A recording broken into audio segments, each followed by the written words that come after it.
Good morning from Fast Company. Here's our daily look into what's driving today's creative business leaders. James wanted to reach the senior VP or CTO level, but feedback was clear. He was viewed as a working manager, not a leader of leaders. His identity as the expert got him only so far. Now it was the only thing limiting his advancement.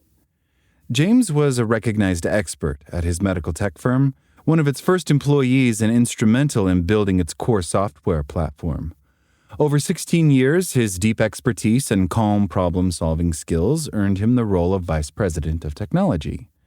Known for his composure in crisis and passion for learning, James was admired for his reliability, humility, and ability to sit with messy problems until real solutions emerged. He always showed up and could be counted on to fix what was broken. But this exact reputation was beginning to hold him back. Because he was so competent and quick to step in, James stayed in the weeds, solving issues rather than shaping future vision. Despite his VP title, his role remained execution-heavy. James's story is a familiar one. High-performing employees are often burdened with additional work without corresponding recognition or advancement opportunities, which is also known as a quiet promotion. I've seen it with many of my clients. Being too good at your job can trap you in it, so much so that you end up asking the same frustrating questions. If I'm so good at my job, why am I not getting promoted? Here are 4 ways to rebrand yourself from dependable doer to strategic leader. The shift from expertise to influence. The shift starts with delegation. Many years ago, my boss gave me an opportunity to present to the company's leadership team. When the CEO and leadership team asked questions I couldn't answer, my boss didn't jump in to save me, as many would.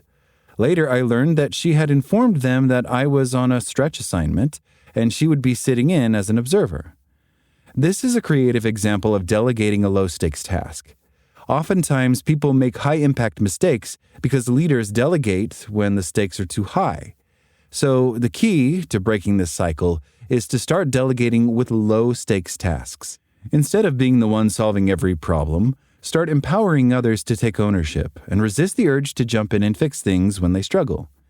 Invest time in setting direction, shaping strategy, and influencing outcomes.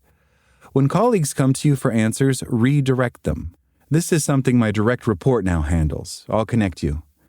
It's important that you are no longer the only one with the answers. You're building a team that owns the answers. That's what leaders do.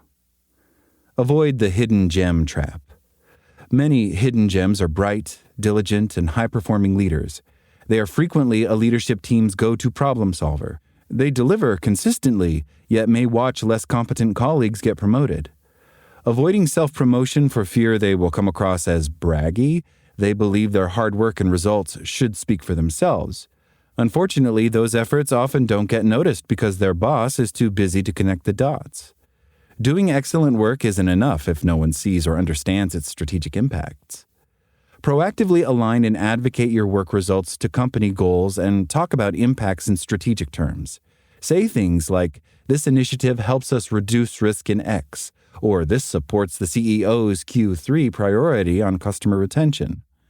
This approach positions you as a leader who is visible and valuable, making it less about you specifically and more about linking your efforts to how they help the organization.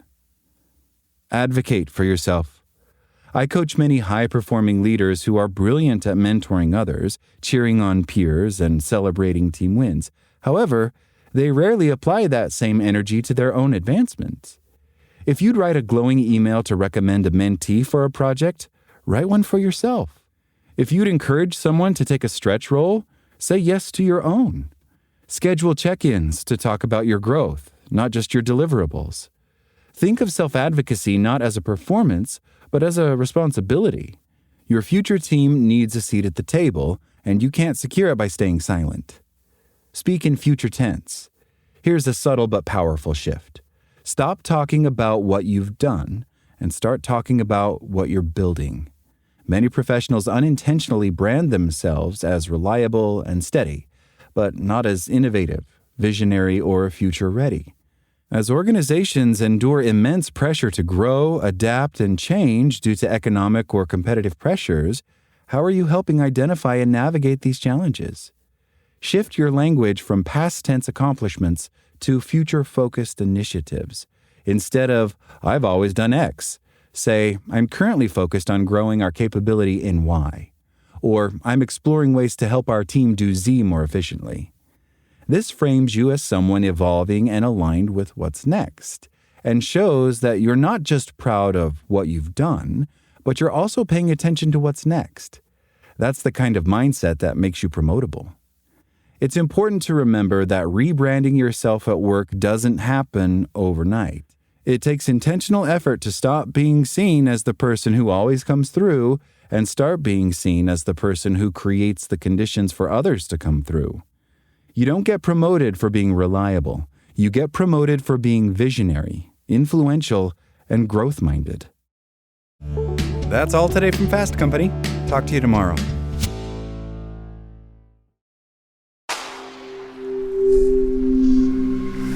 Spoken Layer.